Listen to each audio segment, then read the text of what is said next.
서울 강남구 역삼동. 높은 빌딩들이 하늘을 찌를 듯 솟아오른 이곳에서 최윤아는 새로운 삶을 시작하고 있었습니다.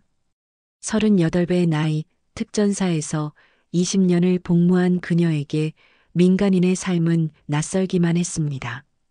조용히 살고 싶었어요. 총 안 쏘는 세상에서. 윤아는 면접관 앞에서 담담히 말했습니다. 그녀의 눈빛은 차분했지만 그 속에는 오랜 세월 전장에서 단련된 예리함이 숨어 있었습니다. 검은 정장을 입은 그녀의 모습은 여느 직장인과 다르지 않았지만 곧게 편 어깨와 절도 있는 걸음걸이는 군인 특유의 기품을 드러내고 있었습니다. 민간 경호업체 스카이 시큐리티의 대표 김철수는 윤아의 이력서를 다시 한번 살펴보았습니다. 특전사 출신, 해외 파병 경험, 각종 무술 단증, 그리고 완벽한 사격 실력. 이 모든 것이 그녀를 특별하게 만들었습니다. 최 대위님, 아니 최윤아 씨. 우리 회사에 와주셔서 정말 감사합니다.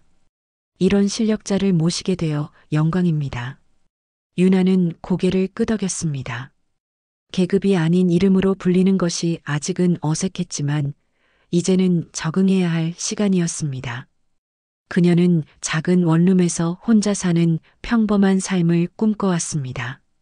더 이상 적과 아군을 구분하며 살고 싶지 않았고 누군가의 목숨을 노리거나 자신의 목숨을 걸고 싸우고 싶지 않았습니다. 첫 근무일 윤아는 회사의 일상적인 업무를 배우고 있었습니다. 주로 기업체 임원들이나 연예인들의 경우가 주된 업무였고 대부분은 평화로운 일상이었습니다. 그녀는 이런 평범함이 좋았습니다. 점심시간 휴게실에서 동료들과 함께 뉴스를 보던 중이었습니다. 앵커의 목소리가 사무실 안을 가득 채웠습니다. 국회의원 정한수의 딸 정유진 씨가 사흘 전 자택에서 흔적도 없이 사라졌습니다. 경찰은 강남 유흥계를 장악한 조직 흑룡회와의 연관성을 조사하고 있다고 발표했습니다. 윤아는 무심코 뉴스를 보고 있었습니다. 29살의 젊은 여성이 실종됐다는 소식이었습니다. 화면에는 정유진의 사진이 나왔고 그녀는 아름다운 미소를 짓고 있었습니다. 윤아는 그 얼굴을 보며 안타까운 마음이 들었습니다. 요즘 세상이 얼마나 무서운지 몰라요.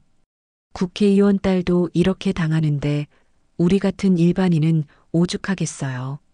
동료 직원이 한숨을 쉬며 말했습니다. 윤아는 고개를 끄덕이며 뉴스를 계속 지켜보았습니다. 그녀의 직업적 본능이 작동하기 시작했습니다.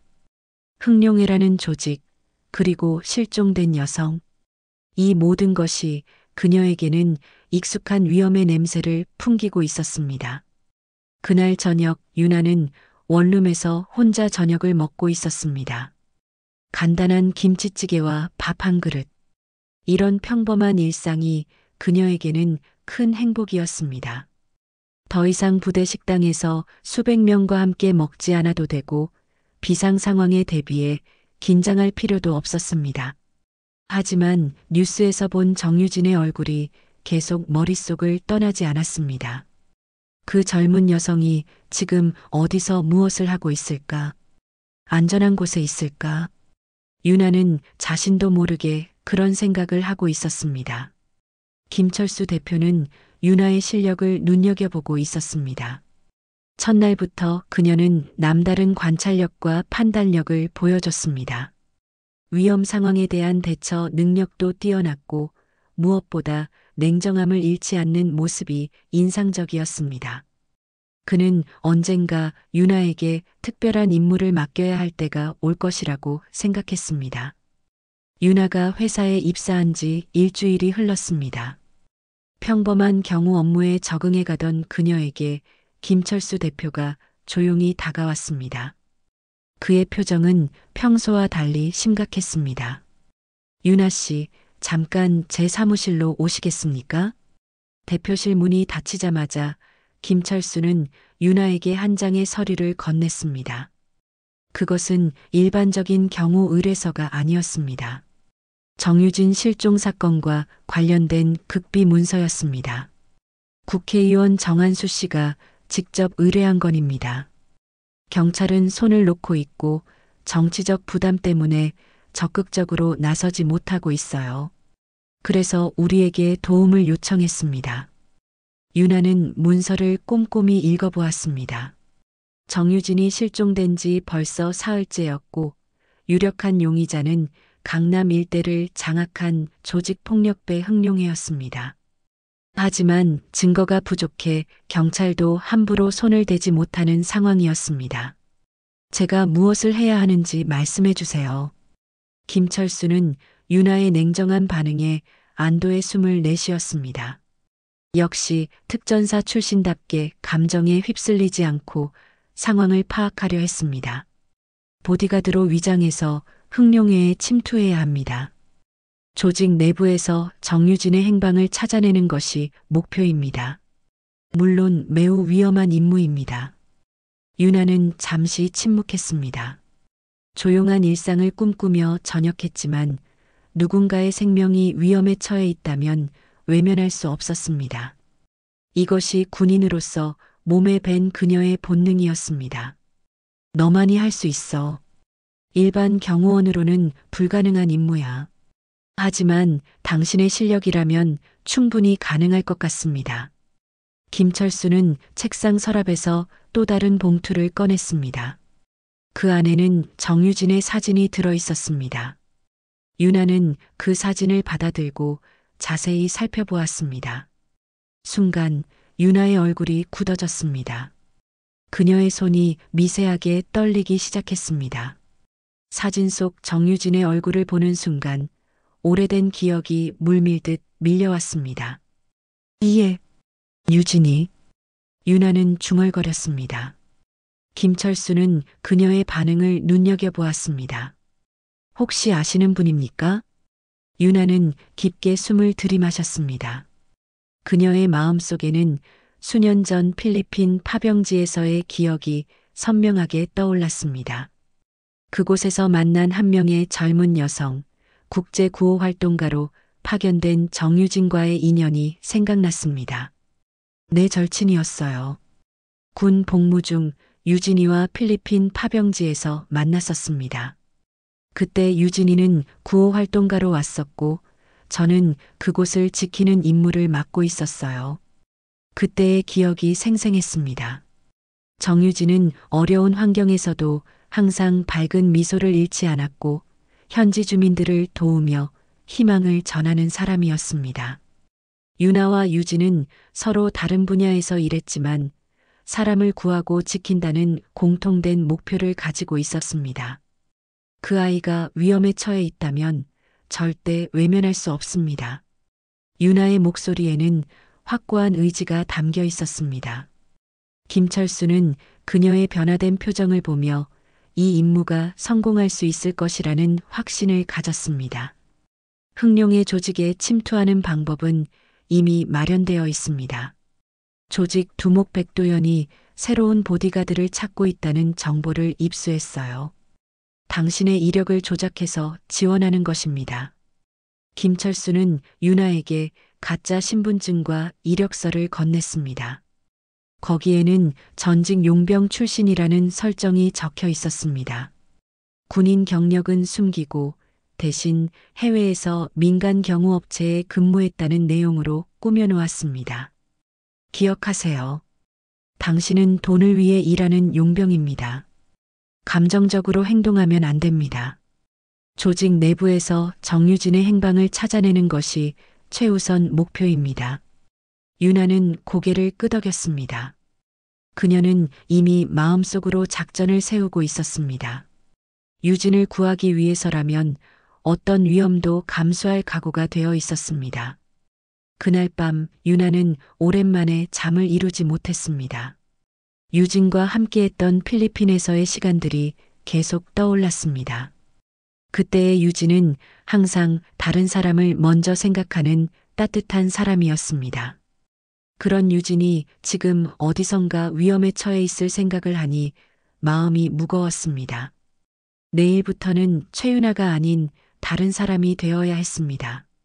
냉혹한 용병, 돈을 위해서라면 무엇이든 할 수 있는 사람으로 변신해야 했습니다. 강남구 청담동 한 고급 클럽. 윤아는 검은 정장을 입고 백도현과의 면접을 위해 그곳에 들어섰습니다. 클럽 안은 화려한 조명과 음악으로 가득했지만 그녀의 눈에는 곳곳에 숨어 있는 조직원들의 모습이 먼저 들어왔습니다. 최윤아 씨 맞습니까? 한 남자가 다가왔습니다. 키가 크고 건장한 체격의 그는 백도연의 오른팔이라고 소개했습니다. 윤아는 냉정한 표정을 유지하며 고개를 끄덕였습니다. 형님이 기다리고 계십니다. 따라오세요. 계단을 올라가며 윤아는 주변을 관찰했습니다. 벽에 걸린 그림들 뒤로 보안 카메라가 설치되어 있었고 복도 곳곳에는 무장한 조직원들이 서 있었습니다. 이곳은 단순한 클럽이 아니라 흑룡회의 본거지였습니다. 들어가세요. 문이 열리자 백도연이 소파에 앉아 있었습니다. 40살의 그는 날카로운 눈빛과 차분한 말투로 윤아를 맞이했습니다. 그의 주변에는 여러 명의 부하들이 서 있었고 모두 윤아를 의심스러운 시선으로 바라보고 있었습니다. 흥미로운 이력이군요. 해외 용병 경력에 각종 무술 실력까지. 백도연은 윤아의 가짜 이력서를 보며 말했습니다. 윤아는 담담히 대답했습니다. 돈을 벌기 위해서라면 무엇이든 할 수 있습니다. 재밌는 여자야. 하지만 우리 조직에는 여자 보디가드가 없었어. 과연 남자들 사이에서 버틸 수 있을까? 그때 갑자기 클럽 밖에서 총성이 들렸습니다. 경쟁 조직의 습격이었습니다. 백도연의 부하들은 당황했지만 윤아는 즉시 행동에 나섰습니다. 모두 엎드리세요. 윤아는 백도연을 바닥에 눕히고 자신의 몸으로 그를 보호했습니다. 동시에 주변 상황을 빠르게 파악하며 탈출 경로를 계산했습니다. 총알이 유리창을 뚫고 날아들었지만 그녀는 전혀 동요하지 않았습니다. 비상구로 이동하겠습니다. 저를 따라오세요. 윤아는 백도연을 안전하게 비상구까지 안내했습니다. 그녀의 침착한 대응과 빠른 판단력에 백도연은 깊은 인상을 받았습니다. 사람 죽이는 법 잘 아는 것 같군. 습격이 끝난 후 백도연은 윤아를 다시 바라보았습니다. 그의 눈빛에는 이제 의심이 아닌 신뢰가 담겨 있었습니다. 오늘부터 당신이 내 호위 책임자입니다. 이렇게 윤아는 흑룡회에 침투하는 데 성공했습니다. 하지만 조직 내 다른 구성원들은 그녀를 곱지 않은 시선으로 바라보았습니다. 특히 기존 보디가드들은 자신들의 자리를 위협받는다고 느꼈습니다. 여자 따위가 우리보다 나을 게 뭐가 있다고. 한 조직원이 불만을 토로했지만 백도연의 명령은 절대적이었습니다. 윤아는 첫날의 활약으로 조직 내에서 입지를 확보했습니다. 며칠이 지나면서 윤아는 조직의 일상에 적응해 갔습니다. 낮에는 백도연의 경호를 맡았고 밤에는 조직의 각종 업무에 참여했습니다. 하지만 그녀의 진짜 목적은 따로 있었습니다. 매일 밤 윤아는 은밀히 조직 내부를 탐색했습니다. 유진이 갇혀 있을 만한 장소를 찾아 헤맸습니다. 지하실, 창고, 사무실 등을 하나씩 확인했지만 유진의 흔적은 찾을 수 없었습니다. 일주일째 되던 날 윤아는 백도연의 사무실을 청소하다가 우연히 한 장의 종이를 발견했습니다. 그것은 병원 예약서였습니다. 그리고 그 예약서에는 정유진이라는 이름이 적혀 있었습니다. 산부인과 진료 예약 마이너스 정유진, 임신 14주 검진. 윤아는 그 순간 충격에 빠졌습니다. 유진이 임신했다는 사실, 그리고 그 아이의 아버지가 누구인지에 대한 의문이 머릿속을 가득 채웠습니다. 혹시 백도연과 유진 사이에 어떤 관계가 있는 것일까? 무엇을 하고 있는가? 갑자기 백도연이 사무실로 들어왔습니다. 유나는 재빨리 예약서를 원래 자리에 두고 자연스럽게 청소를 계속했습니다. 청소를 하고 있었습니다. 백도연은 의심스러운 시선으로 유나를 바라보았지만 별다른 말은 하지 않았습니다. 하지만 유나는 그의 눈빛에서 무언가 숨기고 있다는 것을 느꼈습니다. 그날 밤 유나는 새로운 단서를 찾았습니다. 병원 예약서를 통해 유진이 최근까지 살아 있었다는 것을 확인했습니다. 이제는 유진이 어디에 있는지 찾아내야 했습니다. 유나는 조직 내에서 유진에 대한 정보를 수집하기 시작했습니다. 다른 조직원들과 자연스럽게 대화하며 혹시 젊은 여성에 대한 이야기를 들어본 적이 있는지 물어보았습니다. 형님이 요즘 자주 외출하시는 것 같던데 특별한 일이 있으신가요? 글쎄, 며칠 전부터 혼자 어디론가 자주 나가시더라고. 우리도 따라가지 말라고 하시고. 유나는 이 정보를 통해 백도연이 유진을 만나러 가는 것이 아닐까 추측했습니다. 다음 날부터 그녀는 백도연의 동선을 더욱 주의 깊게 관찰하기 시작했습니다. 조직 내에서의 생활이 계속되면서 유나는 점점 더 위험한 상황에 놓이게 되었습니다. 하지만 유진을 구하겠다는 일념으로 그녀는 포기하지 않았습니다. 백도연의 행동 패턴을 관찰한 지 사흘째, 유나는 드디어 기회를 잡았습니다. 그날 오후 백도연이 혼자 외출한다고 했을 때 유나는 몰래 그를 따라가기로 결심했습니다. 오늘은 혼자 나갈 테니까 따라오지 마라. 개인적인 일이 있어. 백도연의 말에 유나는 고개를 끄덕이며 대답했습니다. 알겠습니다. 필요하시면 언제든 연락 주세요. 백도연이 떠난 후 유나는 재빨리 준비를 마치고 그를 추적하기 시작했습니다. 그녀의 특전사 시절 훈련이 빛을 발하는 순간이었습니다. 적당한 거리를 유지하며 들키지 않게 따라가는 것은 그녀에게 어려운 일이 아니었습니다. 백도연의 차는 강남을 벗어나 경기도 외곽으로 향했습니다. 도시의 번잡함을 뒤로하고 한적한 산길로 접어들었을 때 유나는 긴장감이 높아지는 것을 느꼈습니다. 이런 외진 곳이라면 누군가를 숨기기에 안성맞춤이었습니다.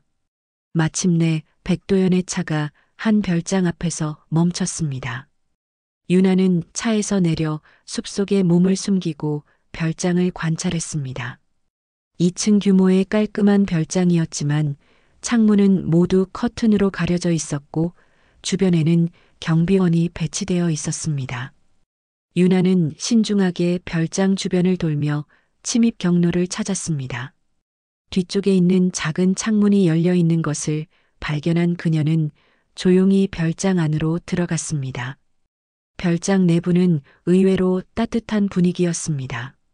거실에는 편안한 소파와 꽃이 놓여 있었고 마치 누군가가 정성스럽게 꾸며놓은 것 같았습니다. 유나는 조용히 발걸음을 옮기며 집안을 탐색했습니다. 2층에서 희미한 대화 소리가 들려왔습니다.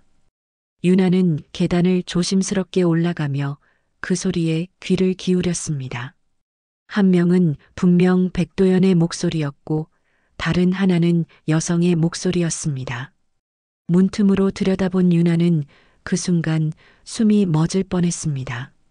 침대에 앉아 있는 여성, 그것은 바로 정유진이었습니다. 그녀는 건강해 보였고 감금당한 것처럼 보이지도 않았습니다. 오히려 백도연과 자연스럽게 대화를 나누고 있었습니다. 유나는 혼란스러웠습니다. 유진이 납치된 것이 아니라면 도대체 무엇이 진실일까? 그녀는 더 자세히 관찰하기 위해 문 가까이 다가갔습니다. 도연아, 이제 정말 아빠한테 말해야 할 것 같아. 더 이상 숨길 수가 없어. 유진의 목소리였습니다. 그녀는 백도연의 손을 잡으며 말했습니다. 유나는 그 모습을 보며 더욱 당황했습니다. 이들의 관계는 납치범과 피해자가 아니라 연인 같아 보였습니다. 아직은 위험해. 내 아버지가 알면 큰일이 날 거야. 정치인이 조폭과 연결되었다는 소문이 나면 백도연의 말에 유진은 고개를 저었습니다. 하지만 이 아이는 어떻게 할 거야? 언제까지 숨기고 살 수는 없잖아. 그때 유진이 자신의 배를 쓰다듬는 모습을 본 유나는 모든 것을 이해했습니다. 병원 예약서에서 본 임신 14주라는 기록, 그리고 지금 유진의 행동. 유진은 백도연의 아이를 임신한 상태였습니다. 유나는 조용히 문 앞으로 다가가 노크했습니다. 방 안의 대화가 갑자기 멈췄고 잠시 후 백도연이 문을 열었습니다. 누구야? 백도연은 유나를 보고 깜짝 놀랐습니다. 하지만 유나는 침착하게 대답했습니다. 추적해서 왔습니다. 혹시 위험한 상황인 줄 알고. 그때 유진이 유나의 모습을 보고 얼굴이 창백해졌습니다. 두 사람은 서로를 알아보았습니다. 유나야? 유진아? 오랜만에 재회였지만 상황은 복잡했습니다. 백도연은 두 사람이 서로 아는 사이라는 것을 눈치챘습니다. 너희가 서로 아는 사이인가? 유나는 빠르게 상황을 판단했습니다. 진실을 말해야 할지 아니면 계속 위장을 유지해야 할지 고민이 되었습니다. 하지만 유진의 눈빛을 보고 그녀는 결심했습니다. 네, 우리는 오래된 친구입니다. 유진은 유나를 바라보며 눈물을 흘렸습니다. 유나야, 나 도연이 아이 가졌어. 도연이한테는 아직 말 못했어. 백도연은 그 말을 듣고 충격에 빠졌습니다. 그는 유진의 임신 사실을 모르고 있었던 것입니다. 유진아, 이게 무슨 말이야? 유진은 백도연을 바라보며 말했습니다. 미안해, 말하고 싶었는데 어떻게 말해야 할지 몰랐어. 우리 관계가 알려지면 너도 위험해지고 아빠도 곤란해질 것 같아서. 유나는 이 모든 상황을 지켜보며 혼란스러웠습니다. 유진이 실종된 것이 아니라 자발적으로 이곳에 숨어 있었다는 것, 그리고 백도연과 진짜 사랑하는 사이라는 것을 알게 되었습니다. 하지만 동시에 새로운 의문이 생겼습니다. 만약 유진이 자발적으로 여기 있는 것이라면 왜 국회의원은 딸이 실종되었다고 발표한 것일까? 그리고 경찰은 왜 흥룡애를 용의자로 지목한 것일까? 이때 별장 밖에서 차 소리가 들렸습니다. 유나는 재빨리 창문으로 다가가 밖을 내다보았습니다. 검은 승용차 2대가 별장 앞에 멈춰서고 정장을 입은 남자들이 내리고 있었습니다. 누군가 오고 있습니다. 정부 요원 같아 보입니다. 상황이 급박해졌습니다. 유나는 빠르게 탈출 계획을 세워야 했습니다. 별장 밖에서 들려오는 발소리가 점점 가까워졌습니다. 유나는 재빨리 상황을 파악하며 백도현과 유진에게 말했습니다. 지금 당장 이곳을 떠나야 합니다. 뒷문으로 나가세요. 하지만 이미 늦었습니다. 별장의 현관문이 거칠게 열리며 여러 명의 남자들이 들이닥쳤습니다. 그들은 백도연의 조직원들이었습니다. 유나는 그 중 한 명을 알아보았습니다. 백도연의 신복인 김태식이었습니다. 형님, 큰일 났습니다. 김태식은 숨을 헐떡이며 계단을 올라왔습니다. 그의 손에는 유나의 휴대폰이 들려 있었습니다. 이 여자의 정체를 확인했습니다. 이것 좀 보세요. 김태식은 휴대폰을 백도연에게 건넸습니다. 화면에는 유나의 진짜 신분이 드러나는 메모가 표시되어 있었습니다. 특전사 출신이라는 내용과 함께 군인증 사진이 저장되어 있었습니다. 이 여자, 국정원 아니야? 뭐야, 특수부대? 백도연의 얼굴이 순식간에 굳어졌습니다. 그는 유나를 의심스러운 눈빛으로 바라보며 말했습니다. 처음부터 우리를 속인 거였군. 목적이 뭐야? 유나는 침착함을 유지하려 노력했습니다. 하지만 상황이 급변하면서 그녀의 정체가 완전히 드러나 버렸습니다. 이제는 더 이상 숨길 수 없었습니다. 유진이를 구하러 왔습니다. 구하러 왔다고? 유진이가 위험에 처해 있다고 생각한 거야? 백도연은 비웃듯이 말했습니다. 하지만 그의 눈빛에는 분노가 담겨 있었습니다. 자신이 속았다는 사실에 화가 난 것이었습니다. 김태식이 유나의 팔을 거칠게 잡았습니다. 형님, 이 여자를 어떻게 할까요? 경찰이나 정부에서 보낸 스파이일 수도 있습니다. 일단 데리고 가자. 확실히 해야겠어. 유나는 저항하지 않았습니다. 지금 상황에서 무리하게 저항하면 유진에게도 위험이 될 수 있었습니다. 그녀는 조용히 따라가며 기회를 엿보기로 했습니다. 별장 지하실로 끌려간 유나는 의자에 묶였습니다. 백도연은 그녀 앞에 서서 차갑게 말했습니다. 마지막으로 묻겠어. 누가 보냈어? 경찰? 국정원? 아니면 정한수가 직접 보낸 거야? 유나는 끝까지 침묵을 지켰습니다. 그녀가 민간 경호업체에서 왔다는 것을 말하면 김철수 대표와 정한수 의원까지 위험해질 수 있었습니다. 말하지 않겠다는 거군. 백도연은 김태식에게 눈짓했습니다. 김태식은 주먹으로 유나의 옆구리를 때렸습니다. 하지만 유나는 신음소리 하나 내지 않았습니다. 특전사 시절 받았던 고문 훈련이 도움이 되었습니다. 고문이 계속되는 동안 유나는 유진의 안전만을 생각했습니다. 자신이 버티는 동안 유진이라도 안전한 곳으로 피할 수 있기를 바랐습니다. 1시간이 지났을 때 지하실 문이 열렸습니다. 유진이 계단을 내려오고 있었습니다. 유나는 깜짝 놀라며 유진을 바라보았습니다. 그만해. 유진은 백도연을 향해 소리쳤습니다. 그녀의 목소리에는 절망과 분노가 섞여 있었습니다. 이 사람, 내 친구야. 날 구하러 온 사람이라고. 백도연은 유진의 모습을 보고 잠시 멈췄습니다. 유진의 눈에서 눈물이 흐르고 있었고 그녀는 자신의 배를 감싸며 떨고 있었습니다. 유진아, 이 여자는 우리를 속인 거야. 스파이라고. 스파이든 뭐든 상관없어. 유나는 나를 구하려고 온 거야. 내가 실종됐다고 생각해서. 유진의 말에 백도연은 혼란스러워했습니다. 그는 유진이 자발적으로 이곳에 있다고 생각했는데 외부에서는 실종으로 알려져 있다는 사실을 이제야 깨달았습니다. 실종? 무슨 소리야? 너는 자발적으로 여기 있는 거잖아. 유진은 고개를 저었습니다. 아빠가 나를 실종된 걸로 발표했어. 우리 관계를 숨기기 위해서.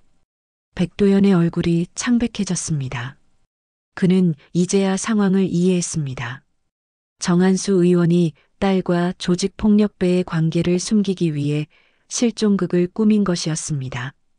그럼 경찰도 언론도 모두 다 아빠가 꾸민 거야. 나는 그냥 당신과 함께 있고 싶었을 뿐이야. 유진은 유나에게 다가가 그녀의 손을 잡았습니다. 유나야, 미안해. 내가 이런 상황에 너를 끌어들이게 되어서. 유나는 유진을 바라보며 말했습니다. 괜찮아, 유진아. 내가 안전하다는 걸 확인했으니까. 백도연은 복잡한 표정으로 두 사람을 바라보았습니다. 그는 유나의 결박을 풀어주며 말했습니다. 미안했어. 상황을 잘못 이해했군. 하지만 김태식은 여전히 의심스러워했습니다. 형님, 이 여자를 그냥 풀어주시는 겁니까? 우리 조직에 침투한 건데. 백도연은 김태식을 제지했습니다. 그만해. 이 사람은 유진이의 친구야.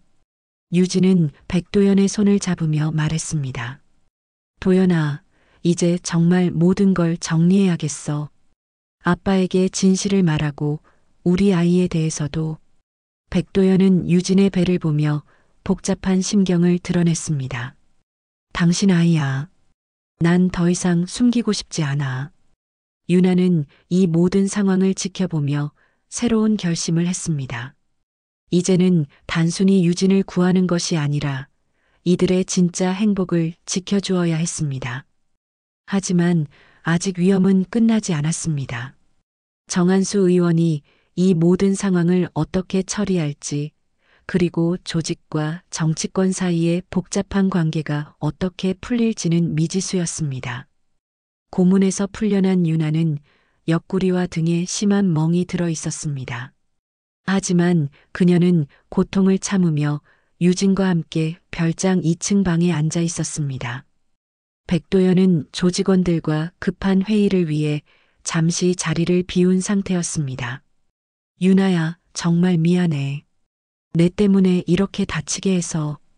유진은 유나의 상처를 보며 눈물을 흘렸습니다. 유나는 유진의 손을 잡으며 조용히 말했습니다. 괜찮아, 유진아. 이 정도는 아무것도 아니야. 그보다 너는 정말 괜찮은 거야? 유나는 유진의 얼굴을 자세히 살펴보았습니다. 겉으로는 건강해 보였지만 그녀의 눈에는 깊은 고민과 두려움이 담겨 있었습니다. 도연을 사랑했어? 유나의 질문에 유진은 잠시 망설였습니다. 그녀는 창밖을 바라보며 천천히 대답했습니다. 처음엔 아니었어. 아빠가 정치적 목적으로 나를 이용하려 했을 때 도연이가 나를 보호해줬어. 그때는 그냥 고마운 마음이었는데. 유진은 자신의 배를 쓰다듬으며 계속 말했습니다. 근데 어느 순간 그 사람이 나보다 날 더 소중히 여기더라고. 아빠보다도. 내가 원하는 것을 물어보고 내 의견을 존중해주고. 그런 사람은 처음이었어. 유나는 유진의 말을 들으며 복잡한 심정이 되었습니다.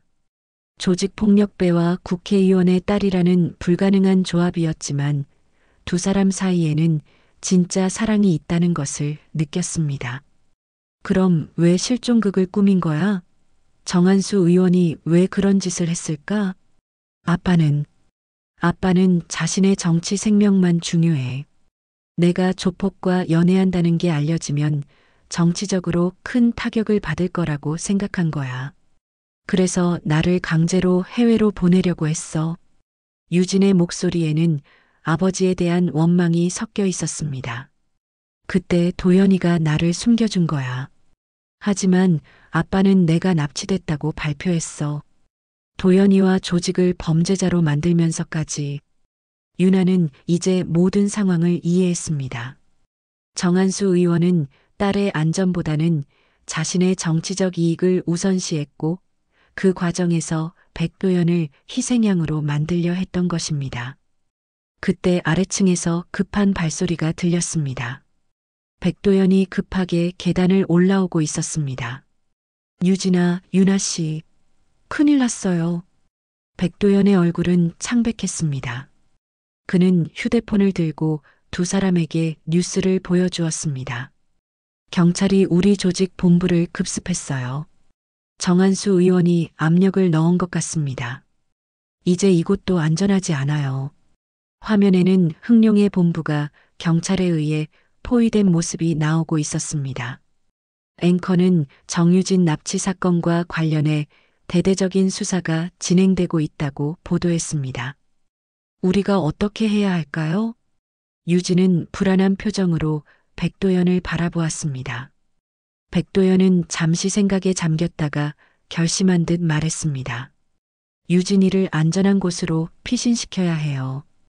유나 씨도 함께 가세요. 유나는 고개를 저었습니다. 저는 괜찮습니다. 유진이만 안전하면 돼요. 아니야, 유나야. 너도 위험해. 우리 모두 함께 가야 해. 유진은 유나의 손을 꼭 잡았습니다. 그녀는 이제 유나를 혼자 두고 갈 수 없었습니다. 백도연은 김태식을 불러 비밀 탈출 경로를 확인했습니다. 조직 내부에는 비상시를 대비한 은밀한 통로가 있었습니다. 형님, 뒷산으로 통하는 지하 터널이 있습니다. 거기로 나가시면 됩니다. 김태식은 백도연에게 작은 가방을 건넸습니다. 그 안에는 현금과 가짜 신분증이 들어 있었습니다. 하지만 형님, 정말 이렇게 도망가시는 겁니까? 조직은 어떻게 하고요? 백도연은 잠시 망설였습니다. 그에게는 오랫동안 키워온 조직이 있었고 그를 따르는 부하들이 있었습니다. 하지만 지금은 유진과 뱃속의 아이가 더 소중했습니다. 조직은 잠시 해체하는 게 나을 것 같아. 형들한테 각자 피하라고 전해. 백도연의 결정에 김태식은 놀랐지만 이해한다는 표정을 지었습니다. 알겠습니다, 형님. 조심하세요. 유나는 자신의 상처를 무시하고 탈출 계획에 집중했습니다. 그녀의 특전사 경험이 이런 상황에서 큰 도움이 되었습니다. 일단 이곳을 벗어나는 게 우선입니다. 그 다음에 안전한 곳에서 대책을 세우죠. 세 사람은 지하 터널을 통해 별장을 빠져나왔습니다. 터널 끝에는 산속에 숨겨둔 차량이 있었습니다. 백도연은 운전석에 앉으며 말했습니다. 어디로 가야 할까요? 유나는 잠시 생각했습니다. 김철수 대표에게 연락해야 했지만 지금 상황에서는 위험할 수 있었습니다. 그보다는 일단 안전한 곳으로 피하는 것이 우선이었습니다. 일단 서울에서 멀리 떨어진 곳으로 가세요. 제가 아는 안전한 곳이 있습니다. 차는 어둠 속으로 사라졌습니다. 하지만 이들의 진짜 시련은 이제 시작이었습니다. 정한수 의원은 딸을 되찾기 위해 더욱 강력한 압박을 가할 것이고 경찰의 수사도 더욱 치밀해질 것이었습니다. 유나는 차 안에서 유진을 바라보며 다짐했습니다. 어떤 일이 있어도 유진과 뱃속의 아이를 지켜내겠다고. 그것이 친구로서 그리고 한때 군인이었던 자신의 의무라고 생각했습니다. 한 달이 흘렀습니다. 유나, 유진, 백도연은 강원도 산골 마을의 작은 펜션에 숨어 지내고 있었습니다. 유진의 배는 더욱 불러왔고 백도연은 매일 그녀를 극진히 돌보며 지냈습니다. 유나는 몸에 상처가 많이 나아졌지만 여전히 경계를 늦추지 않았습니다. 그날 아침 뉴스에서 충격적인 소식이 전해졌습니다. 흥룡의 조직 두목 백도연이 경찰에 자수했습니다. 그는 정유진 씨 납치 혐의를 전면 인정하며 모든 책임을 지겠다고 밝혔습니다. 유나와 유진은 깜짝 놀라 서로를 바라보았습니다. 백도연은 이미 펜션을 떠난 상태였습니다. 그가 남긴 편지가 탁자 위에 놓여 있었습니다. 유진아, 유나 씨. 더 이상 숨어 살 수는 없어요. 유진이와 아이를 위해서라도 이 모든 일을 정리해야 합니다. 저는 자수해서 진실을 밝히겠습니다. 유진이는 유나 씨와 함께 안전한 곳에 있어 주세요. 유진은 편지를 읽으며 눈물을 흘렸습니다. 도연이가 왜 이런 선택을 한 거야? 우리 함께 해결할 수 있었는데. 유나는 뉴스를 계속 지켜보았습니다. 백도연의 자수로 인해 상황이 급변하고 있었습니다. 정한수 의원은 긴급 기자회견을 열고 딸의 안전한 귀환을 위해 노력하고 있다고 발표했습니다. 유진아, 이제 우리도 나서야 할 때인 것 같아. 며칠 후 국회에서는 정유진 실종 사건과 관련된 국정감사가 열렸습니다.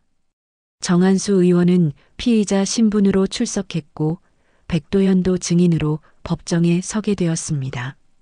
유나는 유진과 함께 서울로 돌아왔습니다. 그들은 국회 청문회장 앞에서 진실을 밝힐 준비를 하고 있었습니다. 청문회가 시작되었습니다. 정한수 의원은 의원석에 앉아 딱딱한 표정을 유지하고 있었습니다. 그는 여전히 딸이 조직폭력배에게 납치되었다고 주장했습니다. 제 딸 유진이는 흥룡회에 의해 납치되어 한 달간 감금되어 있었습니다. 다행히 경찰의 노력으로 구출되었지만 이 사건은 조직폭력배의 악랄함을 보여주는 사례입니다. 하지만 백도연이 증인석에 서자 상황이 바뀌었습니다. 의원님 말씀과는 다릅니다. 정유진 씨는 납치된 것이 아닙니다. 그녀는 자발적으로 저와 함께 있었습니다. 청문회장이 술렁거렸습니다. 정한수 의원의 얼굴이 굳어졌습니다. 무슨 소리를 하는 거냐? 내 딸이 조폭과 연애를 했다는 말인가? 백도연은 담담히 대답했습니다. 네, 그렇습니다. 저희는 서로 사랑하는 사이였고 유진 씨는 임신한 상태입니다. 청문회장이 다시 한번 술렁거렸습니다. 기자들은 연신 카메라 셔터를 눌러댔습니다. 그때 윤아가 증인석으로 걸어 나왔습니다. 그녀는 당당한 모습으로 마이크 앞에 섰습니다. 저는 이 사건의 진실을 알고 있는 증인 최윤아입니다. 정한수 의원은 윤아를 보고 당황했습니다. 그는 윤아를 매수하려 시도했습니다. 이 여자는 신뢰할 수 없습니다. 조직폭력배와 한패인 사람이 아닙니까? 하지만 윤아는 흔들리지 않았습니다. 그녀는 마이크를 향해 또렷하게 말했습니다. 정의란, 국민을 위하는 정치란 무엇입니까? 자신의 딸 하나도 책임지지 못한 분이 국정을 말하십니까? 윤아의 말에 청문회장이 조용해졌습니다. 그녀는 계속해서 진실을 폭로했습니다. 정한수 의원은 딸의 연애를 정치적 부담으로 여겨 강제로 해외로 보내려 했습니다. 그리고 딸이 도망갔을 때 납치극을 꾸며 백도연 씨를 범죄자로 만들려 했습니다. 정한수 의원은 반박하려 했지만 윤아는 증거를 제시했습니다. 저는 특전사 출신으로 민간 경호업체를 통해 이 사건에 개입했습니다. 정 의원이 직접 의뢰한 일입니다. 그때 청문회장 뒤쪽 문이 열리며 정유진이 들어왔습니다. 그녀는 배가 부른 모습으로 천천히 걸어 나왔습니다. 모든 사람들의 시선이 그녀에게 집중되었습니다. 유진은 아버지를 바라보며 말했습니다. 아빠, 내가 원하는 건 이 아이와의 평범한 삶이야. 아빠처럼 살고 싶지 않아. 정한수 의원은 딸의 모습을 보고 말을 잃었습니다. 유진은 계속해서 말했습니다. 도연이는 나를 납치한 게 아니야. 내가 아빠의 강요에서 벗어나기 위해 그에게 도움을 요청한 거야. 그리고 우리는 서로 사랑하게 되었어. 청문회장은 완전히 조용해졌습니다. 유진은 백도연을 바라보며 미소를 지었습니다. 도연아, 고마워. 나와 우리 아이를 지켜줘서. 백도연은 유진을 바라보며 눈물을 흘렸습니다. 그는 자수했지만 진실이 밝혀진 지금 더 이상 범죄자가 아니었습니다. 의장이 말했습니다. 이 사건은 추가 조사를 통해 진실을 규명하겠습니다. 오늘 청문회는 여기서 마치겠습니다. 청문회가 끝난 후 정한수 의원은 기자들에게 둘러싸였습니다. 그는 딸의 선택을 존중하겠다고 발표했지만 그의 정치 생명은 이미 끝난 상태였습니다. 윤아는 유진과 백도연을 바라보며 안도의 숨을 내쉬었습니다. 이제 모든 진실이 밝혀졌고 이들은 자유롭게 살 수 있게 되었습니다.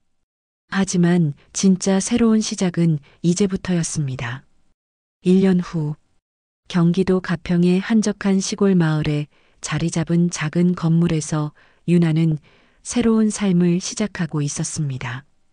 가평 경호 아카데미라는 간판이 걸린 그곳에서 그녀는 젊은이들에게 경호 기술과 호신술을 가르치고 있었습니다. 자, 오늘은 위험 상황에서의 판단력에 대해 배워보겠습니다. 가장 중요한 것은 무엇일까요? 수강생들이 손을 들고 대답했습니다.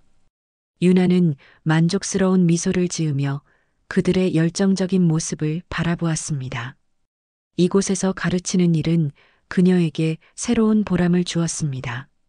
더 이상 누군가와 싸우는 것이 아니라 다른 사람들이 자신을 지킬 수 있도록 도와주는 일이었습니다. 수업이 끝난 후 윤아는 사무실에서 혼자 차를 마시며 창밖을 바라보았습니다. 산과 들이 어우러진 평화로운 풍경이 그녀의 마음을 편안하게 만들었습니다. 이런 조용한 일상이 그녀가 꿈꿔왔던 삶이었습니다. 휴대폰이 울렸습니다. 유진에게서 온 문자 메시지였습니다. 유나 언니, 도윤이가 오늘 처음으로 이모라고 불렀어요. 언니가 보고 싶다고 하네요. 이번 주말에 놀러 와요. 유나는 미소를 지으며 답장을 보냈습니다. 정말요? 우리 도윤이가 벌써 그렇게 컸다니. 토요일에 갈게요. 도윤이 좋아하는 장난감도 사갈게요. 백도윤, 유진과 백도연의 아들 이름이었습니다. 유나는 그 아이의 이모가 되어주며 한 가족처럼 지내고 있었습니다. 주말이 되어 유나는 인근 마을에 있는 유진의 식당을 찾았습니다. 유진이네 밥상이라는 소박한 간판이 걸린 그곳은 마을 사람들에게 사랑받는 작은 식당이었습니다. 유나 언니, 유진이 앞치마를 두른 채 반갑게 달려와 유나를 안았습니다. 그녀의 얼굴은 1년 전보다 훨씬 밝고 평화로워 보였습니다. 도윤이는 어디 있어요? 아빠랑 뒷마당에서 놀고 있어요. 가보세요. 유나가 뒷마당으로 나가자 백도연이 한 살배기 아들과 함께 블록놀이를 하고 있었습니다. 백도연의 모습도 많이 변해 있었습니다. 예전의 날카로운 기운은 사라지고 평범한 아버지의 모습이었습니다. 유나 씨, 오셨군요. 도윤아, 이모 왔다. 도윤이는 유나를 보고 환하게 웃으며 팔을 벌렸습니다. 유나는 아이를 안아올리며 말했습니다. 우리 도윤이 많이 컸네. 이모 알아보겠어? 이모. 도윤이가 또렷하게 말했습니다. 유나의 눈에 눈물이 맺혔습니다. 이 작은 생명이 주는 행복감이 그녀의 마음을 따뜻하게 만들었습니다. 저녁 식사 시간, 4명은 식당 한쪽에 둘러앉아 유진이 직접 만든 음식을 나눠 먹었습니다. 따뜻한 된장찌개와 갓 지은 밥, 그리고 정성스럽게 만든 반찬들이 소박하지만 정겨운 식탁을 만들었습니다. 유나 언니, 요즘 아카데미는 어떠세요? 좋아요.